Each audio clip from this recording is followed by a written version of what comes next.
바둑이나 장기를 둘 때면 꼭 옆에서 훈수를 두는 사람들이 있습니다. 그런데 희한한 일은 그 훈수를 두는 사람이 판을 더 잘 본다는 사실입니다. 심지어는 그 훈수 두는 사람의 실력이 실제 바둑을 두는 사람보다 훨씬 더 못한데도 불구하고 오히려 그 사람이 판을 더 잘 보는 경우도 있습니다.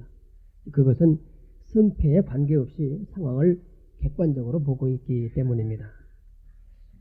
우리들 신앙생활에 있어서도 그런 부분이 있습니다. 남의 문제에 대해서는 곧잘 성경적인 상담과 해답을 잘 내주던 사람이 자기 자신이 실제로 어떤 문제에 부딪히면 방황합니다. 그 문제가 그리 대수롭지 않은 문제임에도 불구하고 앞을 잘 내다보지를 못합니다. 그러면서 좌충우돌합니다. 제3자가 보기에는 전혀 별것 아닌 문제임에도 불구하고 이 사람이 평소에 제 실력을 발휘하지 못하는 겁니다. 남의 문제에 대해서는 나의 사심이 들어가 있지 않으니까 제대로 볼 수 있는데 내 문제에 대해서는 나의 어떤 이익이나 또는 성패가 달려있기 때문에 그 사심 때문에 발생되는 문제입니다. 그래서 사람이 자기 자신을 사심 없이 있는 그대로 본다고 하는 것은 참으로 어려운 문제입니다. 1930년대 미국의 대공황 때에 있었던 이야기입니다. 필라델피아의 한 경찰서장이 부임을 했습니다. 부임하고 보니까 그 경찰서의 가장 큰 문제는 매일 밤마다 발생되는 술주정꾼들의 문제였습니다. 매일 밤 이들과 씨름해야 되니까 아무래도 근본적인 방법을 찾아내야 되겠다 싶은데 도무지 방법이 떠오르지를 않습니다. 그러다가 드디어 지혜를 짜냈습니다. 그래서 경찰서 안에 대형 거울을 설치했습니다. 그리고는 붙들려오는 술주정꾼들을 이 거울 앞에 서게 했습니다. 그래서는 자기 자신의 모습을 보게 했습니다. 자기 자신의 그 흉한 모습을 보면은 각성하지 않겠느냐 하는 생각에서 짜낸 지혜였는데 결과는 실패했습니다. 왜냐하면 술 취한 사람이 자기 자신의 모습을 똑똑히 볼 수가 있나요? 그래서 두 번째로 생각해낸 지혜가 사진사를 동원해서 그들의 그 술 취한 모습을 찍기 시작했습니다. 비틀거리는 모습, 옷이 다 구겨진 채로 한쪽 구석에 처박혀 있는 모습, 볼상산 앞에 서로 싸우는 모습. 아마 지금의 이 시대였다고 한다면은 비디오로 찍었으면 더 좋았겠죠. 그리고는 그들이 술이 깨고 난 다음에 그 사진들을 보여줬답니다. 그랬더니 그들이 자신의 그런 부끄러운 모습들을 보고는 수치감과 모욕감을 느끼면서 다시는 이런 모습을 보이지 않겠다고 정색을 하고 말하더랍니다. 그분들이라고 하는 것이 그러고도 또 술을 마실 수는 있겠습니다만 중요한 것은 자기 자신의 실상을 볼 때에 사람들이 지정신을 차리게 된다는 겁니다. 여러분, 장애자라는 말이 있죠. 몸의 어느 한 부분의 기능이 온전치 않은 사람이 장애자입니다. 그래서 눈에 문제가 있으면 시각장애자가 되고 귀에 문제가 있으면 청각장애자가 됩니다. 그러나 이런 신체상의 장애는 사실 부끄러워할 일도 아니고 또한 남 앞에 나서지 못할 일도 전혀 아닙니다. 장애자가 되고 싶어 된 사람이 누가 있겠습니까? 그분들 모두가 다 원치 않았음에도 불구하고 그렇게 된 것이니 우리는 이런 신체상의 장애자들에 대해서 편견을 가지면 안 됩니다. 오히려 더 스스럼 없이 따뜻하게 대해주어야 됩니다. 특별히 교회는 말입니다. 그런데 정작 문제가 되는 것은 이런 신체 장애자가 아니라 인격 장애자의 문제입니다. 인격 장애란 인격이 온전치 않은, 그래서 인격에 문제가 있는 사람을 말하는 거죠. 이 사람은 신체상으로는 아무런 문제가 없습니다. 또 외형적인 다른 조건들을 보아도 아주 좋습니다. 그래서 명예도 있고 지식도 있고 사회적인 지위도 있습니다. 그런데 자기 자신을 형성하고 있는 인격에 문제가 있습니다. 외형상, 외관상으로는 모든 것을 두루 다 잘 갖추었는데 그 사람의 본질에 해당되는 내적인 인격에 장애가 있습니다. 그래서 사실 진짜 문제는 이 인격 장애자들이 문제입니다. 정말로 고치기 어려운 병은 이 인격 장애입니다. 난치병 중에도 가장 어려운 난치병에 속합니다. 그 이유는 본인 스스로 이 병을 인정하지를 않기 때문입니다. 무릇 모든 병은 환자 스스로 자신에게 병이 있음을 인정할 때 그때부터 비로소 치료가 시작되는 거죠. 그런데 인격장애자의 특징은 자신이 인격장애라고 하는 것을 인정치를 않습니다. 그래서 이 병이 대단히 심각한 병이 됩니다. 인격장애자의 첫 번째 특징은 남의 말을 듣지 않는다는 겁니다. 내 생각, 내 판단, 내 가치관만이 옳습니다. 그래서 누구의 말도 듣지를 않습니다. 그래서 자기 자신을 객관화시키지를 못합니다. 이것이 문제입니다. 조지 H. 미드라고 하는 사회학자가 이런 주장을 합니다. 사람에게는 누구나 I, 나라고 하는 주격 호칭과 me, 나를 이라고 하는 목적격 호칭이 있다.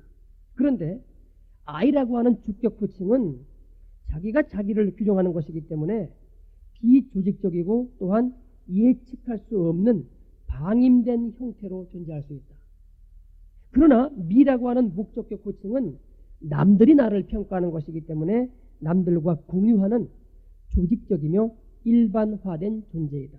그러면서 미드는 계속해서 이렇게 말합니다. 모든 사람은 I로부터 시작해서 me에 의해서 통제를 받는다. 그래서 스스로 자기 자신을 규정하는 I와 남들이 나를 규정하고 인정해주는 me가 서로 융화되면서 그 사람의 정체감이 형성되는 것이다. 이런 말입니다. 여러분, 일리 있는 이야기죠. 사람은 사회적인 존재이기 때문에 독불장군은 있을 수 없습니다. 내가 아무리 잘났다고 떠들어도 남들이 인정해주지 않으면 그건 혼자 맨몸에 칼 차고 나앉아서 나는 장군이라고 말하고 있는 것과 똑같습니다. 그런데 인격장애자들이 바로 이럽니다. 그래서 누구의 말도 듣지 않습니다. 그래서 이 인격장애자의 또 다른 특징은 교만입니다. 모든 것의 중심에 자기가 있습니다. 자기만이 옳습니다. 자기만이 잘났습니다. 그래서 자신과 다르면 모두 다 틀렸다고 하며 무시합니다. 1969년에 아폴로 우주선이 달에를 갔다 왔습니다. 당시로서는 정말 전대미문의 사건이었으니까 온 세계가 다 떠들썩했지요. 매스컴이 앞다투어 이 사실을 보도하였고 온 세계는 과학의 개가라고 하면서 경탄에 맞이 않았습니다. 그런데 제가 살던 곳에 한 분이 말도 안 된다는 이야기입니다.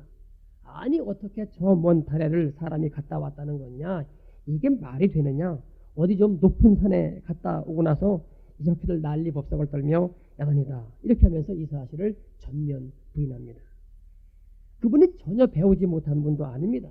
그 당시 초등학교 육성회장으로 있는 분이었으니까 나름대로 학식도 있고 말주변도 있는 분인데 전혀 자기 주장을 굽히지를 않습니다. 다 거짓말이라는 겁니다. 여러분, 이런 사람에게는 치료 방법이 없습니다. 자신만이 옳다고 여길 뿐 자신에게 문제가 있음을 인정치 않기 때문에 구제할 방법이 없습니다. 마치 지구가 태양 주위를 돌고 있음이 만천하에 다 드러난 이 시대에도 여전히 내가 살고 있는 지구가 중심이다. 그래서 지금도 태양이 지구를 돌고 있다고 주장하는 사람과 다를 바가 없습니다. 그러면서 오히려 멀쩡하고 실제로 올바른 주장을 하고 있는 다른 사람을 다 무시합니다. 이쯤 되면 정말 이 사람은 구제불능입니다. 그런데 오늘 본문에 바로 이런 사람이 등장합니다. 이 사람은 다른 사람의 잘못에 대해서는 아주 예민합니다. 그런데 자기 자신의 잘못에 대해서는 전혀 감각이 없습니다. 그런데 이에 대한 비유를 예수님이 아주 재미있게 말씀하십니다. 3절입니다. 어찌하여 형제의 눈 속에 있는 티는 보고 네 눈 속에 있는 들보는 깨닫지 못하느냐. 지금 제가 예수님이 아주 재미있게 말씀하셨다고 하였는데 예수님이 과장법을 쓰셨기 때문입니다. 여러분, 들보가 무엇입니까? 예전에 한식으로 집을 지으면은 기본적으로 네 귀퉁이에 기둥을 세웁니다. 그리고는 각각의 두 기둥 사이 맨 위에 다시 튼튼한 제목을 걸칩니다. 그 다음 그 위에 지붕을 만들어야 하니까 지붕 가운데가 위쪽으로 올라가야 합니다. 그러기 위해서 지붕의 한가운데 맨 위에 다시금 큰 제목을 올립니다. 그게 들보입니다. 보통 대들보라고 하죠. 그리고 이 대들보가 올라가면 집을 지음에 있어서 제일 어렵고 힘든 부분은 다 해결된 걸로 보아서 이 행사를 크게 했습니다. 바로 그게 대들보를 위로 올린다고 하는 상냥식입니다. 그럼 한번 생각해 보세요. 그 대들보의 크기가 얼마만한 겁니까? 물론 집의 크기에 따라 달라지겠지만은 아주 잘 짓는 집은 기둥만큼이나 크고 실한 것을 올리기도 했습니다. 물론 통나무이지요. 그런데 그런 크다 큰 그 나무가 자신의 눈 속에 들어있는데 이 사람이 그걸 보지 못한다고 하는 예수님의 말씀입니다. 그런가 하면 티란 정말로 적고도 적은 겁니다. 그래서 우리의 눈에 잘 안 보이는 게 티입니다. 그런데 제 눈 속에 있는 그 큰 들보는 보지 못하면서 남의 눈 속에 있는 본래 보려고 해도 잘 안 보이는 그 티는 영락없이 잡아낸다는 겁니다. 인격장애치고는 아주 크나큰 인격장애입니다. 사람은 무릇 남이 당하는 일을 보면서 내 처지를 생각할 수 있어야 됩니다. 이와 같은 내용을 예수님도 말씀하신 바가 있습니다. 실로암에 있는 망대가 무너졌습니다. 그래서 18명이나 그 무너지는 망대에 치여 죽었습니다. 그래서 사람들이 수군거립니다. 저 사람들이 교회가 있어서 그런 일이 벌어졌나 보다. 그래서 예수님이 이렇게 말씀하시죠. 그 18명이 예루살렘에 거하는 사람들보다 죄가 더 있는 줄 아느냐? 너에게 이르노니 아니라 너희도 만일 회개치 아니하면 다 이와 같이 망하리라. 여러분, 내가 당한 일이 아니라고 해서 남의 일이라고 해서 우리가 함부로 말할 수 있는 겁니까? 아닙니다. 남의 실수, 남의 잘못을 보면서 나도 그럴 수 있다고 하는 이 사실을 잃어버릴 때 그 사람은 자기 자신을 보는 눈이 가려지게 되는 겁니다. 그래서 이 인격장애 상황으로 들어가기 시작합니다. 보통 우리는 인격장애 그러면 어떤 대단히 큰 증세가 나타나야 인격장애라고 여기는데 그렇지 않습니다. 미국 사람들은 자기네 국민의 3분의 2가 인격장애자라고 말하고 있습니다. 그 얘기는 그들 국민의 3분의 2가 매일 술 마시고 때려 부시고 하는 그런 사람이란 뜻이 아니지요. 그 인격에 무언가 온전치 않은 부분이 있다는 겁니다. 그래서 그들은 인격장애 유형을 이렇게 분류합니다. 첫 번째로 편협성으로서의 인격장애를 말합니다. 생각이 너무 좁다는 겁니다. 극단적인 자기 중심까지 가는 것은 아니지만 어쨌든 자기 중심적입니다. 그래서 이런 사람은 다른 사람의 말을 잘 인정치 않습니다. 그리고 매사에 의심이 많습니다. 의부충, 의처증이 있습니다. 그러다 보니까 화도 잘 냅니다. 그래서 다른 사람들과 잘 다툽니다. 우리말 속담에 사촌이 땅을 사면 배 아파한다는 속담이 있습니다. 바로 이것이 편협성 인격장애입니다. 남의 좋은 일에 함께 기뻐하고 즐거워해야 하는데 이게 도무지 되지를 않는 겁니다. 그야말로 남이 잘 되는 걸 보면 오히려 배가 아픈 겁니다. 그러면 이건 장애입니다. 편협성 인격장애입니다. 여러분 가운데 이런 사람은 없습니까? 내가 전도한 사람이 나보다 신앙이 더 좋아졌다. 그럴 때 여러분 기쁩니까? 아니면 기분이 나쁩니까? 내가 전도한 사람이 나보다 먼저 안수집사가 되었거나 권사가 되었다. 그때 여러분 기쁩니까? 아니면 기분이 나쁩니까? 이것이 우리가 편협성 인격장애자인지 아닌지를 판별할 수 있는 기준입니다. 그러면 미국 인구의 3분의 2가 인격장애자라는 그 말의 의미를 여러분이 이해할 수 있을 것입니다. 두 번째로는 정신분열적인 인격장애입니다. 누구에게나 있는 자기 속의 두 존재가 계속 갈등을 일으키는 겁니다. 그래서 생각하는 나와 생각되어지는 내가 하나가 되지를 않습니다. 즉 생각되어지는 나는 이상적인 자아상입니다. 예를 들면 적어도 내가 지금 이 상태에서는 집도 한 50평은 되어 있어야 되고 월봉급은 한 500만 원은 돼야 되며 사회적 지위도 부장 정도는 되어 있어야 된다고 생각합니다. 그런데 그렇게 안 돼 있으니까 문제가 됩니다. 그래서 이상과 현실 속에서 늘 괴로워합니다. 이게 도무지 조화가 되지를 않습니다. 그러다 보니까 스스로 무력감과 패배감을 느낍니다. 그러니 다른 사람들과 어울리기가 싫습니다. 그러니까 또 스스로 고립감과 소외감을 느낍니다. 그래서 나는 세상에서 버려진 혼자만의 존재라고 생각합니다. 그런데 이 모든 생각과 현상이 누가 어째서 이렇게 되는 것이 아닙니다. 스스로 그렇게 여기어서 생겨난 일이요 문제입니다. 바로 이게 정신분열적인 인격장애입니다. 그러나 여러분 한번 생각해 보세요. 사람이란 누구도 혼자 내던져진 존재는 없습니다. 모두가 다 서로 간의 관계성 속에 존재하는 거지 혼자서는 존재할 수가 없는 존재, 그것이 인간이기 때문입니다. 세 번째가 과장성 인격장애입니다. 이 사람은 늘 자기를 과장합니다. 그래서 과대 포장함으로 자기가 무엇인 것처럼 행동합니다. 그래서 이 사람이 자주 쓰는 주어는 내가입니다. 뭐든지 좋은 것은 다 내가 했다고 합니다. 그 다음에는 주변에 좀 이름 있는 사람을 늘 들먹입니다. 그래서 그 사람이 자신과 친분이 있다거나 그 사람 옛날에 내 밑에 있었지 뭐 이러면서 자기를 포장합니다. 과장성 인격장애입니다. 그래서 이런 사람은 실속이 없습니다. 자기 자신에 대해서는 성찰을 하지 않습니다. 그래서 침묵할 줄을 모릅니다. 침묵 상태가 되면 두렵습니다. 계속해서 말을 해서 자기가 무엇인 것처럼 떠들어야만 됩니다.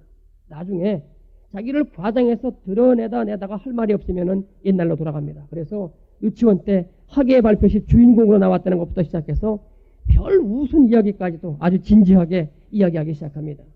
그래서 이런 사람에게는 미래가 없습니다. 늘 과거와 자기 과장과 자기 환상 속에 살고 있기 때문입니다. 과장성 인격장애인 겁니다. 네 번째가 이 피해망상증으로서의 인격장애입니다. 자신의 어떤 부족한 부분, 연약한 부분 또는 실패한 부분에 대한 열등의식, 그래서 그에 대한 피해망상증이 있습니다. 그래서 이것만 생각하면은 다른 모든 일에도 기가 죽습니다. 그러다 보니까 정상적으로 대하면 능히 해결할 수 있는 일도 해결을 못합니다. 피해망상증으로서의 인격장애입니다. 다시 앞에서 말씀드렸던 이 사회학자 미디의 주장을 빌리면은 이 피해망상증으로서의 인격장애자는 주격으로서의 I가 아닌 목적격으로서의 미에 치우친 사람입니다. 그래서 내가 나를 어떻게 보느냐, 내가 나를 어떻게 규정 지어야 하느냐 하는 주관이 전혀 서 있지는 않습니다. 대신 남이 나를 어떻게 보느냐 하는 목적격 미에 의해서 주격인 I가 좌우됩니다. 사실 여러분, 성공이니 실패니 하는 것들이 이럴 때도 있고 저럴 때도 있는 겁니다. 그리고 세상 사람들이 실패자라 하더라도 나 스스로 거기서 교훈을 얻고 그 일로 인해 내게 유익이 되었으면 그건 실패가 아닐 수도 있는 겁니다. 사실 성공이나 실패의 가늠의 척도는 질적인 것이지 양적인 것이나 가시적인 것만으로 말할 것이 아니기 때문입니다. 그런데 이걸 볼 수 있는 눈이 없는 것, 바로 이것이 피해망상 인격장애자의 증상입니다. 집 나간 탕자 둘째 아들이 집에를 돌아왔습니다. 아버지가 맨발로 나가서 그를 맞아들이면서 그 아들을 얼싸안습니다. 그 아들이 감히 고개를 못 듭니다. 그러면서 저는 아버지의 자식이라고 할 수가 없습니다. 이제 품꾼의 하나, 즉 종으로 써달라고 말합니다. 여기까지는 좋습니다. 자신의 잘못을 깨달았다는 말이니까요. 그런데 그 이후에도 계속해서 아이고 아버지 아닙니다. 나는 아닙니다. 그러면서 계속 자기를 종으로 불러달라고 하면서 그렇게 처신하면, 그래서 계속 그 아버지의 사랑을 거절한다면 어찌 되겠습니까? 바로 이게 피해망상적 인격장애자입니다. 지난 날에 어쨌든 하나님이 여러분을 받으셨다면 우리는 당당하게 새 출발을 해야 됩니다. 하나님 감사합니다 하면서 하나님의 그 사랑을 받아들이는 것, 이게 건강한 사람입니다. 그 사람을 성경은 믿음의 사람이라고 말하며 하나님이 그를 기뻐하신다고 말씀합니다. 그렇지 아니할 때 하나님은 그를 불신의 사람이라고 말씀하시며 그 사람은 당신과 관계없다고 말씀하시는 겁니다. 마지막 다섯 번째로 히스테리적인 인격장애자가 있습니다. 이 사람은 매사를 부정적으로 보는 사람입니다. 그래서 매사에 무언가를 반드시 꼬투리를 잡습니다. 한 번도 어떤 일에 대해서 긍정적이지를 못합니다. 모든 것을 다 부정적으로 봐서 부정을 위한 부정, 반대를 위한 반대, 시비를 위한 시비로 치닫습니다. 그래서 개인의 일, 가정의 일, 사회의 일, 국가의 일, 그리고 남의 일에 대해서도 매사를 다 부정적으로 봅니다. 이게 히스테리적 증상으로서의 인격장애입니다. 여러분, 이런 사람의 곁에는 가까이 가지 마십시오. 어떤 악한 세력이 배후에서 역사하고 있기 때문에 가까이 가는 사람에게 전염됩니다. 그래서 스스로 내게 이런 증세가 있다고 생각하는 사람은 이제부터 매사를 긍정적으로 대하기 시작해야 됩니다. 지난번에 아인슈타인에 관한 말씀을 드렸죠. 그가 고등학교 시절 하도 공부를 못해서 선생님이 학적부에 이렇게 적어놓았다고 했습니다. 이 학생은 무슨 공부를 하더라도 성공할 가능성이 없음. 그런데 그 어머니가 그에게 너는 남다른 아이다. 그러니까 너는 더 다른 특별한 일을 할 것이라고 격려함으로써 인류의 석학인 아인슈타인이 탄생되었다고 말씀드렸습니다. 이 히스테리적 인격장애자에게서는 앞에서 말씀드렸던 네 가지의 증세가 다 나타납니다. 그래서 편협성으로서의 인격장애가 나타납니다. 무조건 자기만 옳고 다른 사람의 의견은 받아들이지도 않고 또한 무시합니다. 두 번째, 정신분열적 인격장애 증세. 그래서 자기 스스로 늘 갈등이 있는데 그러다 보니까 무력감과 패배감을 느껴서 어떤 모임에든 자기가 주인공이 되고자 합니다. 그래서 자신이 패권을 주기 위해서는 변모 술수를 사용하는 것도 결코 사용하지 않습니다.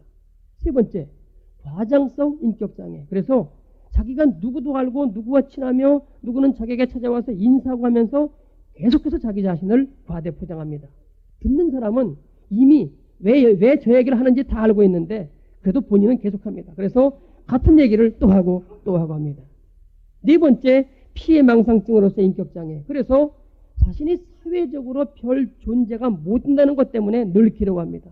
그래서 하나님 앞에 나왔다고 하지만 그래서 하나님 앞에 정말로 새로워진 존재가 아닌 사실은 하나님의 그 사랑을 받아들이지 않은 채 온갖 인간적인 방법과 처신으로 자기 자신을 세우려고 합니다. 그래서 바로 이런 사람의 눈에 다른 사람의 눈에 있는 그 작은 티는 너무나 크게 잘 보이는데 내 눈에 있는 그 들보는 전혀 보이지 않는다는 겁니다.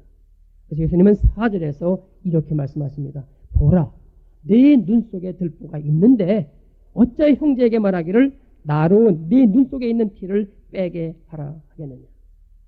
여러분, 이 말씀을 한번 사실 그대로 재현해서 상상해 보십시다. 지금 제 눈 속에 크나큰 들보가 있습니다. 그래서 실은 눈 바깥까지 나가가지고선 제 얼굴 양면으로 길게 걸쳐져 있습니다. 그런데 제가 여러분에게 다가가서 안과 의사가 사용하는 안과형 현미가 여러분의 눈에 대면서 아이고 당신 눈 속에 티가 있군요. 이것 좀 빼야 되겠습니다. 이렇게 말한다면 그럼 바로 이게 코미디가 아니고 뭐겠습니까? 그래서 예수님은 이런 사람에 대해서 5절에서 이렇게 결론을 내리십니다. 외식하는 자여, 먼저 네 눈 속에 들보를 빼어라. 그 후에야 밝히 보고 형제 눈 속에서 티를 빼리라. 지금 주님은 이런 사람을 향해서 외식하는 자라고 말씀하고 있습니다. 여러분, 외식이 무엇입니까? 이승식 구호대선에 보니까 아주 간단하게 면칠에 이렇게 세 글자로 나와 있습니다. 그래서 이거 다시 면칠을 찾아보니까 겉으로만 꾸며 체면을 닦는 것 이렇게 되어 있습니다. 즉 자기 체면을 세우기 위해서 속셈은 그리고 실제로는 그게 아닌데 겉으로만 그럴듯하게 꾸며서 자신의 입장을 세우는 이게 외식입니다. 그리고 보면 예수님이 말씀하신 자기 눈에 들보가 있는 이 사람도 실은 자기 자신의 눈에 들보가 있는 것을 안다는 말입니다. 그런데 그것을 모르는 척, 없는 척 시치미를 뚝 떼고는 다른 사람의 눈에 있는 티끌을 빼내겠다고 하는 사람입니다. 그렇다면 앞에서 말씀드렸던 5종류의 인격 장애자 역시 마찬가지입니다. 자신에게 그런 인격 장애가 있음을 모르는 것이 아닙니다. 압니다. 그런데 그러면서도 그것을 애써 부인하면서 상대방의 결점, 흠집만을 찾아내서는 그럼으로써 자신이 옳고 바른 사람인 양 위장한다는 말입니다.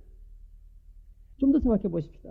누가복음 18장을 보면은 바리새인과 세리가 성전에서 기도드리는 장면이 나옵니다. 그때 바리새인은 이렇게 기도합니다. 하나님이여, 나는 다른 사람들 곧 토색, 불의, 간음을 하는 자들과 같지 아니하고 이 세리와도 같지 아니함을 감사하나이다. 나는 일회에 2번씩 금식하고 또 소득의 11조를 드렸나이다. 그런데 세리는 멀리 서서 감히 눈을 들어 하늘을 우러러보지도 못하고 다만 가슴을 치며 이렇게 기도합니다. 하나님이여, 불쌍히 여기옵소서. 나는 죄인이로소이다. 이에 대한 예수님의 평가는 이렇습니다. 이 사람이, 즉 세리가 저보다, 즉 바리새인보다 의롭다 하심을 받고 집에 내려갔느니라. 이 장면을 다시 한번 조명해 보십시다. 바리새인의 기도는 거짓이 아닙니다. 실제로 그는 토색, 불의, 간음을 한 적이 없고 일회에 2번씩의 금식과 소득의 11조를 드렸습니다. 그러니까 그의 기도는 거짓 기도가 아닙니다. 사실입니다.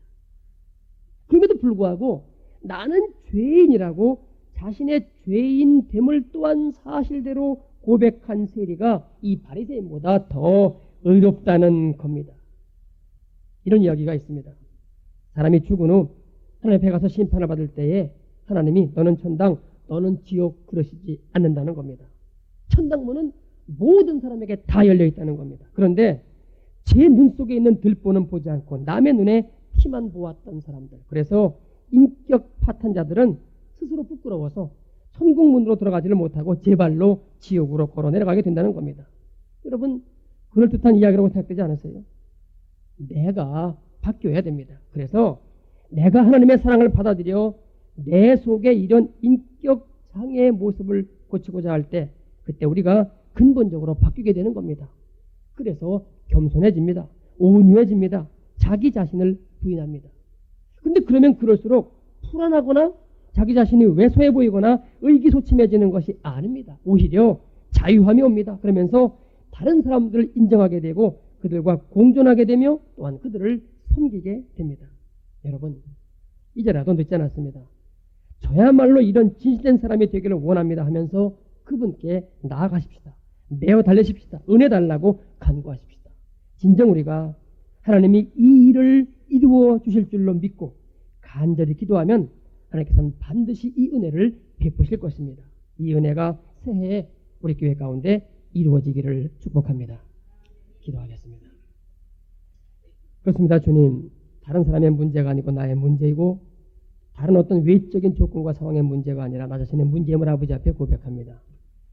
아버지, 내 눈 속에 있는 들보를 볼 수 있는 은혜를 베풀어 주시옵시고 남의 눈 속에 있는 티는 보지 않을 수 있는 은총을 허락하여 주옵소서. 모든 것의 문제가 나의 문제임을 아버지 앞에 고백하면서 진실되게 나아갈 수 있게 아버지 원하오니, 그러므로 성령께서 우리 가운데 강하게 역사하사 우리를 온전한 존재로 바꿔 주옵시고 주님과 동행할 수 있도록 함께하여 주옵소서. 예수님의 이름으로 기도하옵나이다. 아멘.